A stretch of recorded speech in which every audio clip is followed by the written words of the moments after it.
Welcome to Rabbit and Blue Radio with the Skeleton Crew, exclusively at horrorbid.com.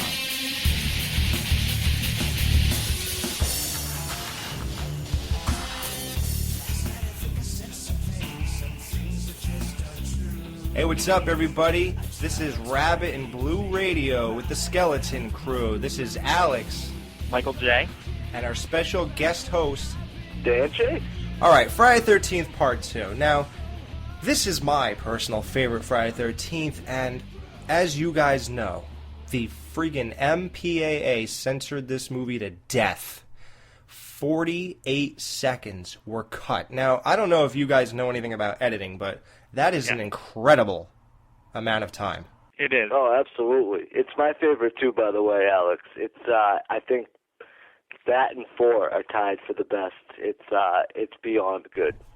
Yeah, this movie, to me, you know how like people love Nightmare 1, Halloween 1, Texas Chainsaw 1, and if you think about it, that was the first introduction to their favorite killers. Well, right. Clearly this is Jason's, really. It's just like Part 1, you know? Yep. Because you can't really say you loved him in the first movie. He just jumped out of the water.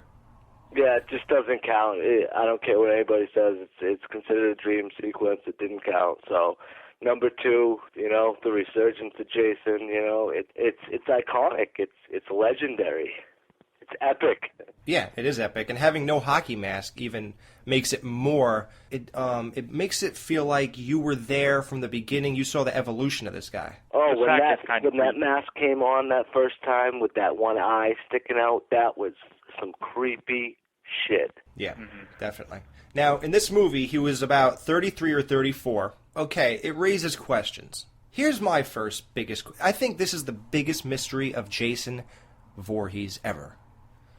Why didn't Jason go back to his mother after he survived that drowning? If he's alive in Part 2 at that age, obviously he didn't really drown. So if he just, you know, was treading water, coughing a little bit, crawled over to the beach, and was like, shit, I almost died. You know? I got it. Okay, why didn't he go back to mother? Go ahead. His mother smothered him, and he couldn't stand being with her. And he wanted to prove to everyone that he could make it on his own.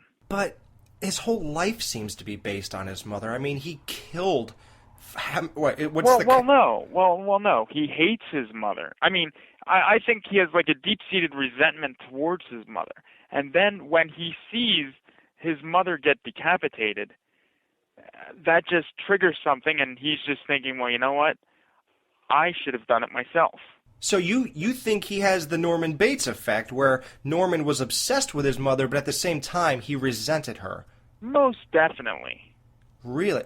It's amazing how parallel Friday the 13th is to Psycho. It's very loosely parallel, but it's... See, my thoughts on it, though, Alex, is I think, you know, my thoughts may be different, but I think what they were going for is, you know, he's a mongoloid, yes. He may have retarded genes in him or whatever you want to call it. So being that young with, you know, something like that, growing up like that, maybe he couldn't comprehend it at the time, you know? So right. That's just my take on it. That seems more plausible. Do you know what I mean? Like, that could actually happen. Like, you know, the kid's mentally challenged and he's a young kid. I mean, that, you know, could be confusing. So you think it's totally fine that he was hanging out with his mom, she did everything for him, she was always there, blah, blah. He drowns and says, F it, I'm going to take off. Totally. Right. It just doesn't make... You got a good point there, actually. It just doesn't make any sense, does it? I mean, and what, nobody was around when this guy drowned? I don't know. They were around, they just didn't care. Okay, my honest thoughts on it, honestly, Yeah. Okay, let's make a sequel. We're going to have to figure this out somehow. Hopefully nobody will notice. That's really my take on it.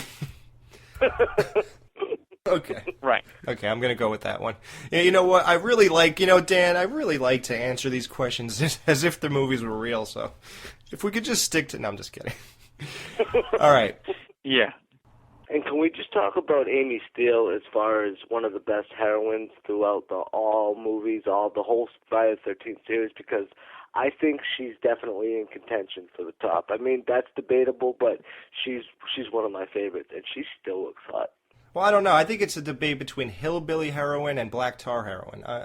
I'm not really sure which is my favorite. Of course, the Blue Magic. Yeah, Blue Magic. No, yeah, she's my favorite. What about Mike? I'm sure. I think you like Chris from Part 3, right? I do, but I also like Megan from Part 6. Yes, she was cool.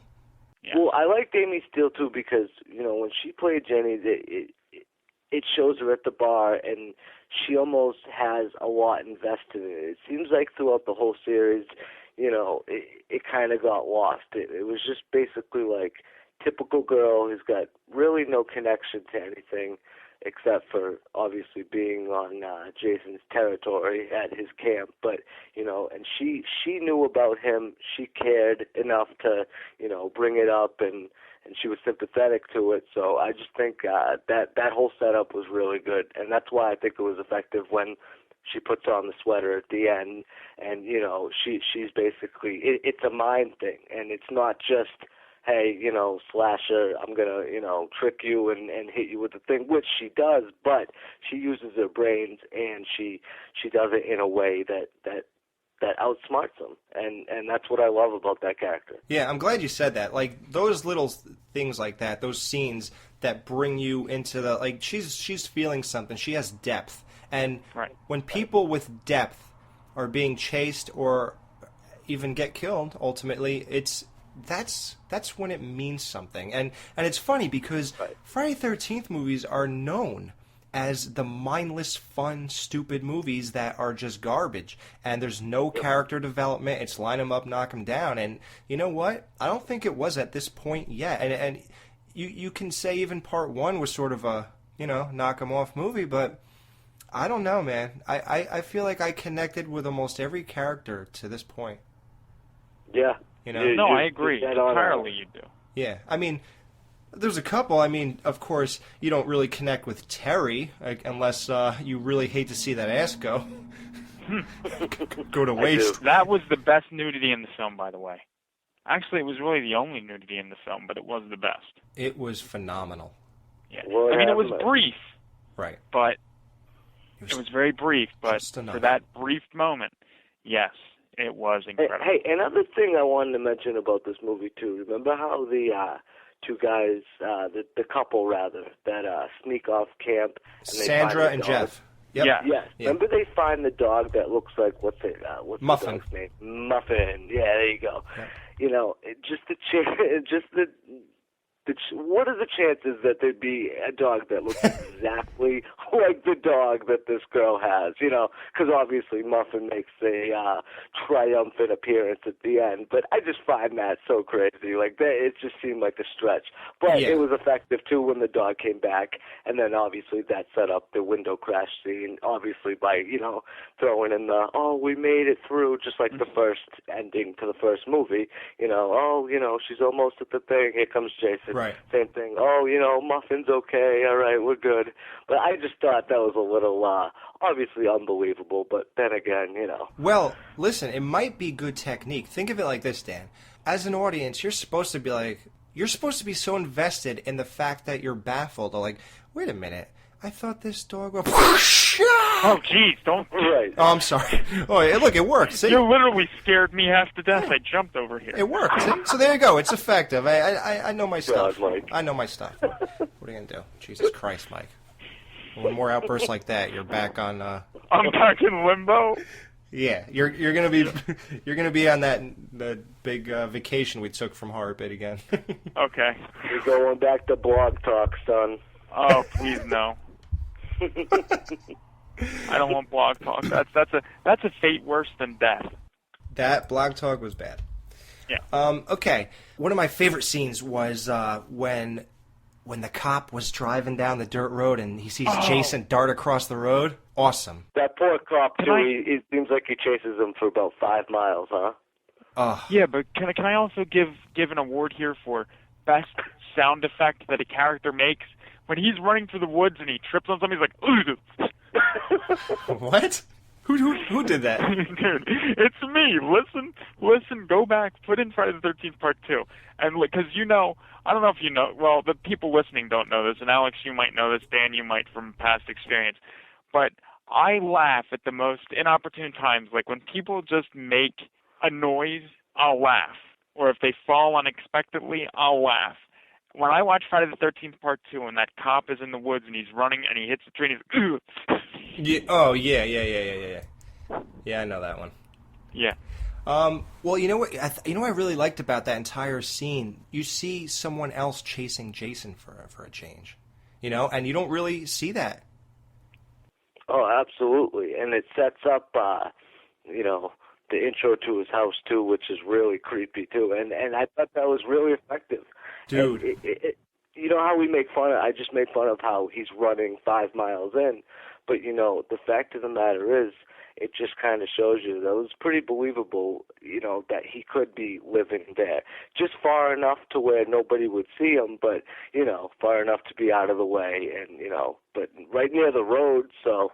Right. You know what I love about it? It's all like weather beaten, and a lot of times when I picture Mike moving out on his own, Michael J, our very own, I feel like that's exactly what his place would look like. What do you think? Except full of Blu-rays. And he would have, and he'd have a working toilet bowl, maybe, and he'd have a hot plate. And it would need to have gigantic pipes because I dropped gigantic deuces. Hey, listen, if you're gonna talk about punching slugs, you got to pick a different show, pal. No. We're not talking about that here. This is a very clean show. Now let's get back to that girl's ass in the lake. All right.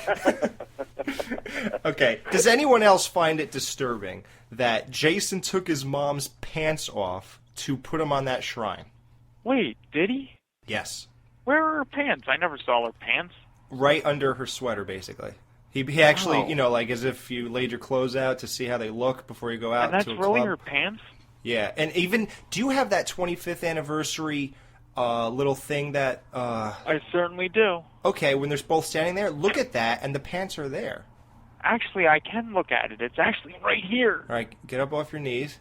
I am getting up off my knees, and my knees are, really hurting right now. Hey, listen. Good Lord. I got indentations in the floor. Here, hold on to me. God only knows why he does shows like that.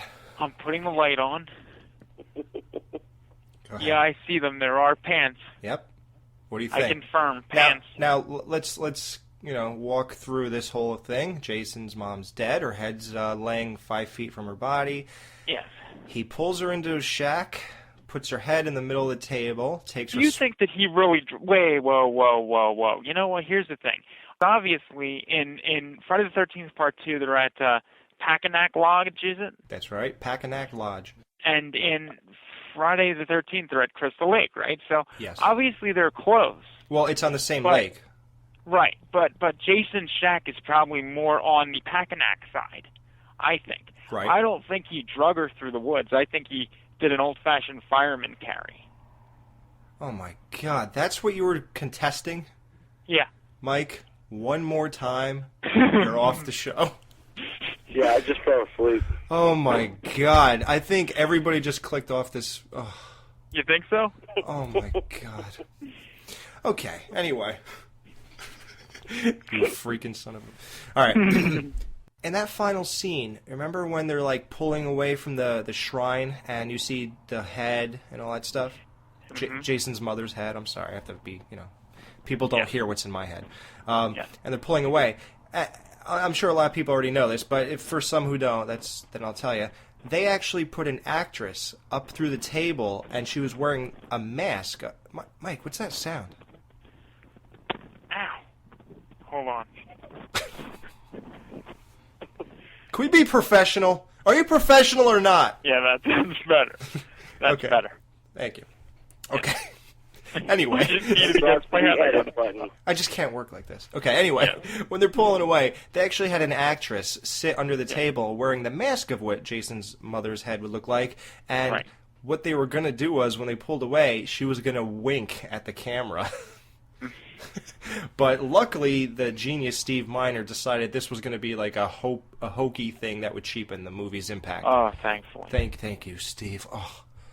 And I'm going to hate you for the next movie, but thank you so much for saving this one.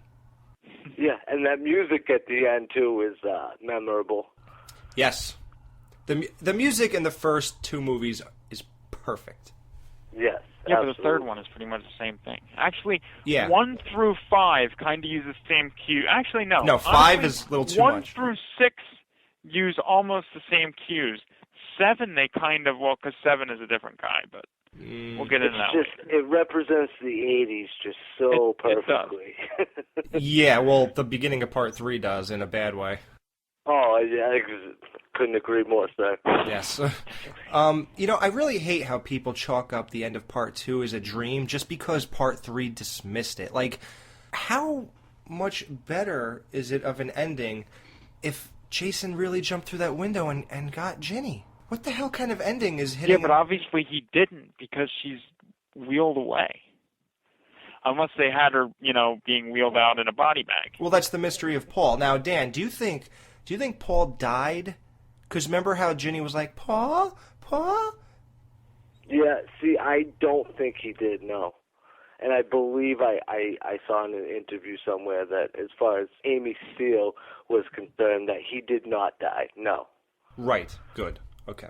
Now, and honestly, I think that's her opinion, and I totally agree with that because I think if they were going to kill him off, they would have done it in a more shocking way. Because let's face it, he was one of the lead guys, made it to the end, and not that it was necessarily shocking that he died at that point, but shocking that it would happen maybe in a moment where you didn't expect it, a shocking moment, so you think, okay, this guy might last, I don't know, and then they would have got him big time. Now, see, that's why I don't think they did it that way. Right. I think they went the other way with it, and they also left it open.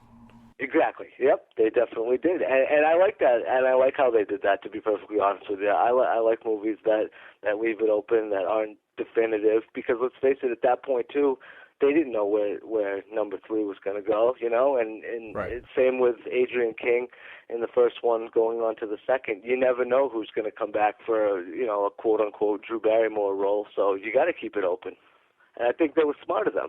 Yeah, who knows who would come back and drag out the first 20 minutes of part 3? Absolutely. See, absolutely. Luckily, nobody. All right. Exactly. So let's get to the funny things. If you guys have any, like what the F moments, like we like to do here at the Skeleton Crew, at Rabbit and Blue for now. And well, my what the F moment, I think, what was I thinking before? Oh, yeah, right. When Jason kills Ralph, did you notice he just kind of comes down with his hands and pulls the barbed wire over his throat? How did he get it around the top of the tree? I think maybe he swung it from one hand to the other, like... But they showed that, if you recall, they showed that in part 5. Remember when he throws the strap around the tree, grabs it and twists it and pops the guy's head? Like, in this one, it just kind of comes down. That's right. You know what, Alex? I'm glad you said that because I was confusing that in my head with that scene. So you're right. Right. That's a good question. I have no idea. That's a good one. Good question. You any what the F moments in this for you guys, or I have one. This is a pretty legit movie. Oh, you got one. Okay. I have one. Why would Jason take the time to pose the corpses of Sandra and Jeff? Oh, you know what? I'm glad you said that, Mike. I don't know the answer, but I do have something to ponder. Did you ever notice? I'm sure everybody did. I always talk like I'm the only one who, because I don't have friends to talk to this one about. But I would say last and kickball. Yeah, exactly. So, did you ever notice that there was a corpse with an ice pick in its head leaning against the table? Oh, you did. So I'm just an asshole. Okay. Well, no, I remember. No. I've heard about this before. That's why I'm saying it. All right. How about another moment? Can I bring up real quick? Oh, absolutely, Dan. Please. I gotta mention this too. And you guys are gonna kill me. What is the assistant's name who stays at the bar? Stu? Ted. Stu. That's his real name. Thank you, sir. Yeah. Now that Stu Charno is his real name. Yeah. There you go. Yeah, to me, he's in, just one of the guys. He's in a bunch of those. I love this guy. I love when he was getting bombed. What do you have, like 15 beers next to him? Yeah. He's like, he was saving them. Yeah. And, she didn't want the bar to fall over on him. And so I'm just surprised that, he was a great character. He was one of the main characters, and then, look at what happened there. Look at what happened there. It was just like, okay, took a left turn, I thought he was definitely going to get it. Like I said, he was a central character. He was the goofball. He's the one who freaking jumped out of the woods in the beginning and scared everybody. Yes. It's like, of course this guy's going to get it. Oh, no, he didn't get it. And actually, on top of that, he's getting bombed. So that sends a mixed message, though, too, because in these horror movies, they establish if you drink, do drugs, and have sex, you're going to die. Yeah, well, luckily Michael J. will live forever if that's the... You're good, Mike. You are good, brother. I am good. Yeah, Mike's going to be the next Methuselah. You're damn right. Methuselah Michael J. Michael J. Methuselah. That's it. Well, he obviously wasn't having sex, but he was getting bombed, so that kind of contradicts the series. Oh, and another moment, I totally forgot about this one, too. How about the poor guy in the wheelchair? Oh, that's the best. That's easily the best kill in the film right there. The best is, as soon as the gimp dies, it goes right to people coming. Yes. That's wonderful. Right. Yes. It's like... Well, hey, listen, it's a moment of ecstasy in everyone's life when we see another gimp bite the dust. I love it. It's the best part of the film. Like, I'm cheering. I cheer every time. Like, when I watch the movie, I'm like I still watch it now, and I'm like, get him, get him. How can you say that? Listen, the poor guy's pushing himself around for who God knows how long. What do you say? It was a motorcycle accident? Whatever he deserved to get it. That's all. Oh my God! Listen to this guy. So anyway, yeah, Mike wants to be the only gimp that gets attention and pity. Right. Can we mention too the sets in particular in this one?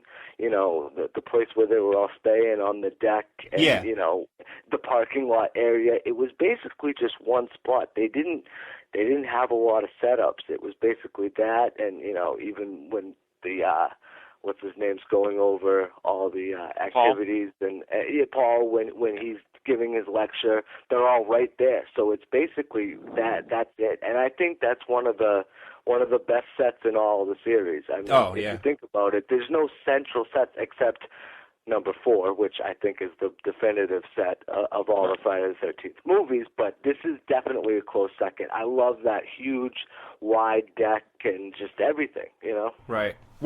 And if I'm glad you pointed that out, when they were calling everybody for that meeting, when he rang the bell, those kids were running up the stairs that wheelchair guy eventually rolled down to his demise. And you know what's great about, like you said, the cinematography, how amazing it was?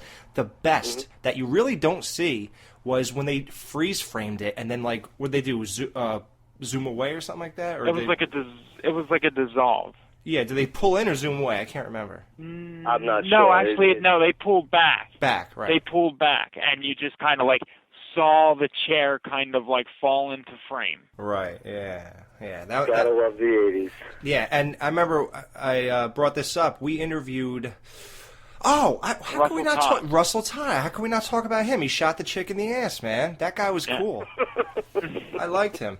And so we interviewed him, and I was talking to him about that. Remember that one shot they panned across the entire deck at night and showed every single character, and they all hit their points perfectly, and then it eventually went to Paul saying, "Okay, everybody, this is your last night, to go do whatever you want, blah blah."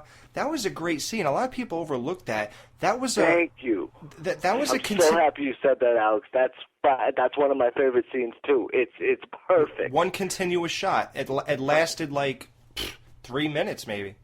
Right. And that's it has to do with character development too, because at that point you were so invested in all of these characters. They're all very likable. Yep. Which I and like I said too, I think number 4 is character-wise is the strongest, but I think this one is a close second. You care about pretty much everybody up there. Even the jerk guy. Well, I'm sorry, the guy you interviewed. Even he was likable. I loved him, dude. I loved him. Exactly. So I wanted to touch on that real quick.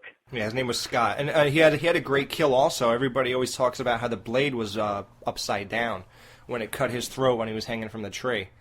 Oh, was it? Yeah, and you know what I'm really kind of upset about? He told us that when that blood was gushing out of his neck, it poured up his nose and his eyes and a little bit in his mouth, and we don't even see that. No, No. not at all. Well, that was cut, probably. That was part of the 48 48 seconds that were cut. Yeah. Can you believe that? Like, really? It's ridiculous, really. And you know what? If the movie was released today, there'd be no cut. Oh, I guarantee. please. And you know what's real sad? Back then, the term cutting room floor was literal. And Right. when those things, when that film hit the floor, man, some jerk-off swept it into a garbage can, and that's it. There is no bonus footage. Exactly. I just think it's a great film overall. You know, if you look into the history of the whole series, it's probably one of the strongest, if not the strongest, one in the whole series. Definitely. I think it's perfectly tied with Part 4. Right. Oh, absolutely. And I can't wait to get into that one. Yes. And unfortunately, we have to go through 3 to get to 4. The greatest film ever. We will discuss that next. No, we're going to argue about it next. Yeah. A little trivia I remember about this movie was that in the first scene, when the kid's like, itsy bitsy spider went up the water spout, and then you see Jason take a step in that puddle of water when he's making his way to Alice's house, which we have no idea how he knew where she lived, and or how he tracked her down. But yeah, they didn't have the internet. Yeah, that was actually a woman playing that part. That was that. Oh, walker. really? Yeah. I did not know that. Yeah, I remember. I think it was the film's costume designer or something like that. Another thing that people gripe about is that Jason is dressed exactly like the killer from The Town That Dreaded Sundown, 1976. Do you guys know that already, or what? The sack was, but I didn't know about the rest of it. It was like a farmer get-up, just like... Oh, yeah. But it makes sense, though. It makes sense for both movies, so I saw it. I was like, oh, okay, I get it, and, but honestly, which is the better movie? And, obviously that's debatable, but a lot of people, I think, would say Friday the 13th. So, really, I definitely know what you're saying, though, Alex. There's a good chance that they did copy it off him, but I'll tell you, that is an effective look. Like I said before. Oh, yeah. Oh, I love it. When I first saw that, it scared the shit out of me. Yeah, I don't care where they got the look, honestly. Right. Okay, do you want to get into the whole Steve Dash, Warrington Gillette thing? I was just going to wonder when you were going to get into that. Okay, so as everybody, I hope, listening to this knows, Steve Dash played Jason through the entire movie, and Warrington Gillette played him only when he jumped through the window at the end. They thought he was terrible, everybody on the movie, so they fired Warrington, but in his contract, it was stated that he gets credited as Jason, which is a normal thing. I guess they should have went back and, changed things, I don't know. But yeah, they should have. Steve Dash and this guy, so Steve Dash has been signing his autograph as Steve Dash, the real Jason Voorhees, for like 15 years. Oh, no. Yeah, it's a whole thing. And so what do you guys think about that? Is this guy Warrington a dirtbag, or is he just a guy who just had circumstances that, He's an idiot. He's an idiot. I'm saying, but Warrington Gillette, to take his credit. The biggest douchebag move was, Mike, wasn't he in like the bonus features of like a Friday the 13th disc or something? And he completely acted like he did the whole movie. Yeah, in the box set that came out in 2004, there was something, the Friday the 13th Chronicles or something, where they had like a separate featurette on the first 8 movies. Yeah. And he basically talked like he was Jason, like he did everything. But the only thing that he went into detail about was, the scene at the end of the movie when he jumps through the window and how they had to keep doing take after take after take after take because they just couldn't get it right. Well, I interviewed him years ago, probably 2005, and he said that they swung him through and he didn't break through the window and he just like fell flat back. And I said, what did everybody do? And he goes, I heard Amy Steele hated that scene too, and it took a lot of coaxing in order for her to do reshoots on it because they didn't get it the first night. Yeah. It was just a horrible scene all around for everybody for, like you said, technical reasons. Everything. And I used to love that. this is the movie I had when I was 11 years old. My dad like rented it from a video store and he copied it, and that's the only Jason I had. And it was weird growing up because I was like, how come I have a Jason movie but he doesn't have that hockey mask on? You know, like that's pretty weird. And I remember in the nights in the summertime, I used to always put this movie on when I was like 11, 12 years old. And that scene where he jumped through the window, man, I remember I used to like pause it and watch it in slow-mo. I was so fascinated by his face. It was so like realistic to me at the time, you know, as a kid. And it was like really scary. And that's another point of this movie I want to get into. Like it's full of scary scenes. My mom has jumped at parts of this movie. Absolutely. That like one scene that like sends chills up my spine was like when Ginny and Paul were in that dark room, and she's like, Paul, there's someone in this fucking room. And, like, Jason comes up, like, that's scary shit, man.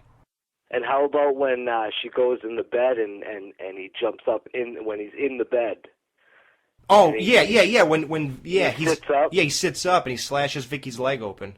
Oh, that's it. That scared the hell out of me, I remember.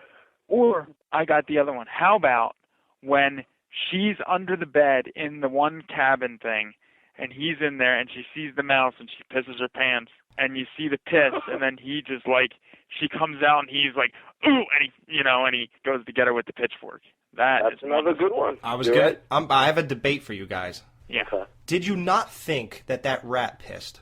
No, I always thought that was her piss, because rats don't piss like that. Actually, I think they do, Mike, the way it shot out. And here's another reason that I think that it was the rat. If you literally, let's just say you piss your pants, does a stream of water really come out, or do your pants become completely saturated in urine? Yeah, but dude, exactly. I pissed my pants before. Okay. Dude, I thought it was the rat, to be honest with you. Yeah, I didn't think it was plausible. Wait, Dan, don't gloss over this. Mike, you pissed your pants before, really? Yeah, I pissed my pants, and there's like a stream of piss that comes out onto your pants. Like, I felt it shoot out of my, And were you stuck in a car and... No, I was in second grade. Oh, well, like, that's nice. And the teacher was in the middle of teaching, and I had to go to the bathroom, but I didn't want to raise my hand, so I figured I'm sitting at the desk, and I'm like, I can just let this happen. And I went, and a little puddle formed beside my desk. And it was almost like, when I think of that, I'm like, hey, it really can happen, because I remember when that happened, my mind flashed that scene in Friday 2, and I'm like, hey, it is real. Really? Yeah. Okay. Where were we? Scary scenes, yeah. You know what I really love? Like, subtle scary scenes, like when he's dragging Vicky's body down the stairs and her feet just keep, like, plunking down the stairs. Like, that's pretty creepy. Oh, yeah. I love subtle stuff. Cool. And, like, one of my favorite subtle scary stuff is, like, when it starts to rain in that movie and you see the first few drops hit the leaf and then the top of that, like, lamp. Mm-hmm. Alex, I'm so glad you mentioned that, because that's honestly one of my favorite little transitions, or whatever you want to call it. Yep. Because, it's almost like, all right, here we go. And, it was setting the template of, what's going to go down. There's a storm coming, and here we go.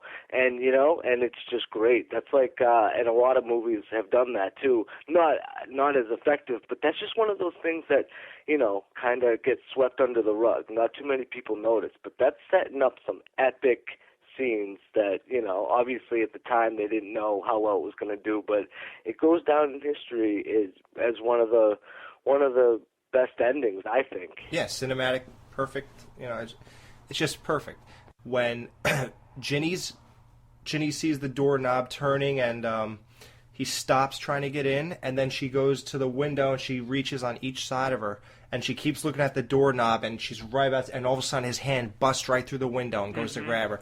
My mom, I watched that with my mom twice in like the span of like one time, maybe 2 or 3 years later, and both times she jumped. Like it's. I got a question for you. Yeah. Speaking of that. When he jumps through the window and goes to grab her, is he wearing the sack or is he wearing something else? Because that does not look like the burlap sack on his head. It looks too dirty to be the sack. No, he's wearing the sack, yeah. But what, did it get dirty or something? Because it doesn't look like the same sack. It's probably wet. It's a little darker. Oh, okay. Yeah. I'm wondering about that. And the creepy shots of and the music they play when she's running from him, and they keep showing the moon, and they show him running, then they show the moon again, that. Oh, that's one of my favorite sequences, Alex. Yeah, great stuff. And of course the big window crash scene at the end that we already talked about. That's obviously freaking awesome. All right, well, you know what? We ran a little long this one. That means that this was a jam-packed episode, so let's not even do any hottest girls. Okay, we'll do hottest girls. That ass perfect, right? We all agree? Yeah, I total. love that ass. Okay, perfect couple. Sandra and Jeff, right? Or Right, okay. Jenny and Paul. Jenny and Paul. Oh, actually, Jenny and Paul, you're right. Okay. I'll say Sandra and Jeff only because they died. No. Mark and Terry.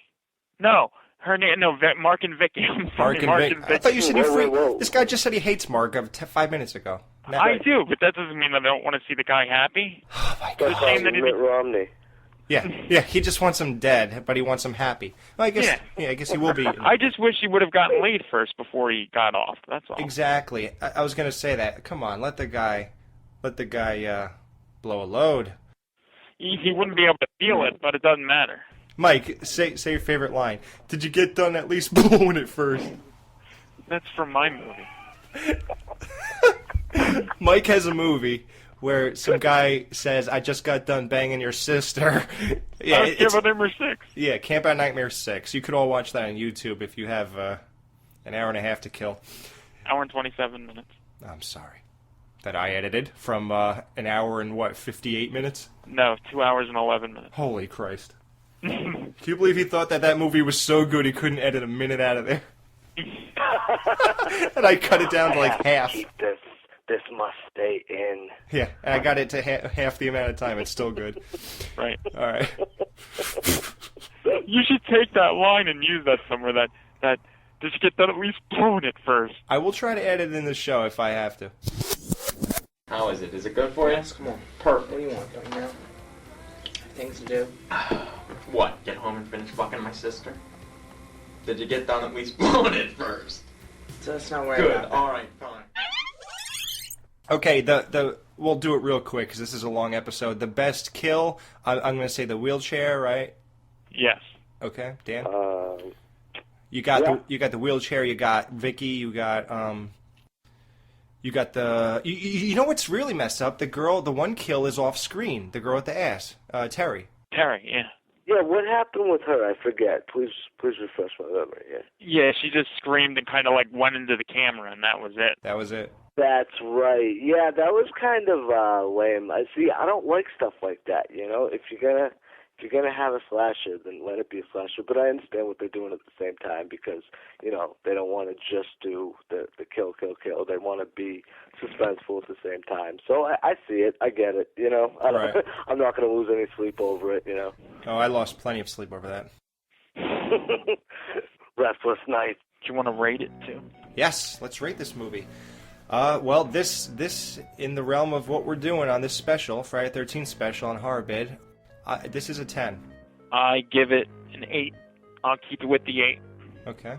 I'll split the difference and say a 9, just because if you gotta rate them all, I think it's kind of a weird thing to do a bunch of 10s. So I'm gonna say 9 and save my 10 for your favorite one. And don't tell us your favorite. Let the people.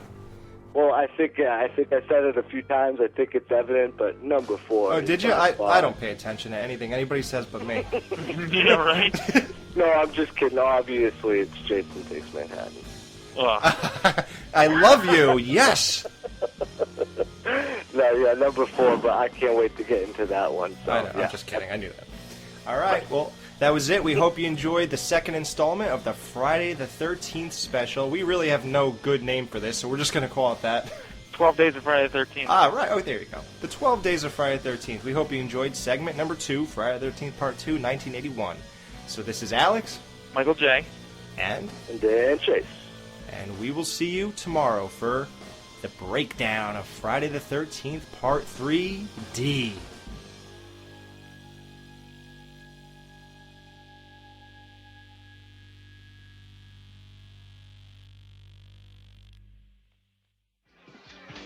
What if there is a Jason? bullshit, Ginny. No, what if there is some kind of boy or beast running around Camp Crystal Lake? I mean, let's try to think beyond the legend, put it in real terms. I mean, what would he be like today? Some kind of out-of-control psychopath? A frightened retard? A child trapped in a man's body?